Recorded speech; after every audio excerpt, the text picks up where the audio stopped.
bu tabletkani bitta ichgandan keyin 60 kundan keyin qayta ichish kerak. Chunki misol 2 oy, kamida 2 oydan keyin qayta ichish kerak. Organizmda bu tabletkalarga sezuvchanligi, tolerantligi ortib qoladi. Shuni hisobiga bir turdagi antibiotik tabletkani yoki antibiotik ukollarni olgandan keyin kamida 2 oydan keyin o'sha yana qanaqadir bakterial yallig'lanish, antibiotikka ko'rsatmali holat bo'ladigan bo'lsa, o'shanda 2 oydan keyin agar 2 oy oralig'ida yana antibiotikka ko'rsatma bo'ladigan bo'lsa, boshqa turdagi bolani holatiga mos antibakterial terapiya bog'lashimiz kerak. Organizmga bir xil turdagi antibiotiklar kirsa, organizmda immun tizimi tushib ketib qoladi. Plus ertaga antibiotiklarga bolaning sezuvchanligi umuman kamayib ketib qoladi. Bolangizda bakteriya bor, lekin biz antibiotik bersak, bolaga reaksiya berib yuboraveradi yoki yoqmay qolaveradi.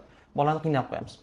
Plus bir safar o'tgan safar shu lechinada yaxshi bo'ldi deb turib, keyingi safar o'sha lechinani qo'llashimiz ham xato. Nimaga? Har doim bir xil infeksiya bilan kasal bo'lavermaydi bola. Har xil. Biz 10 dan ortiq yo'talda turini farqlaymiz. Aslida bolam yo'talyapti desa xolos, bo'ldi, boshqa yo'tal yo'q. Biz bitta yo'talishda 10 dan ortiq yo'tal turini farqlaymiz. Isitmani ham shunaqa. 2-3 xildan ortiq isitmani turi bor bolani. Tomoq og'rig'ini ham 2 xil, 3 xildan ortiq. Tomog'i qazarib ishib ketdi deysizda, o'tgan safargi ishlatgan tomoq og'riqqa bergan dorilaringizni ishlataverasiz. Bu narsa misol kasallikni battar kuchayib ketishiga, kasallikka mos bo'lmagan dori-darmonlar organizmga kirishi, organizmni battar slabilashtirishi, antibiotik organizmga kirgandan keyin uning vazifasi patogen bakteriyani, umuman bakteriyani o'ldirish. Endi bunga mos bakteriya yo'qmi, nima qiladi? Boshqa o'zimizning xususiy bakteriyamizni o'ldiradi. Ichakdagi xususiy mikrobakteriyalarni o'ldirib yuboradi, immunitet tushib ketadi. Plus uning qoldiqlari jigarga borib parchalanib, jigarni zararli. Organizmga faqat ziyon bo'ladi.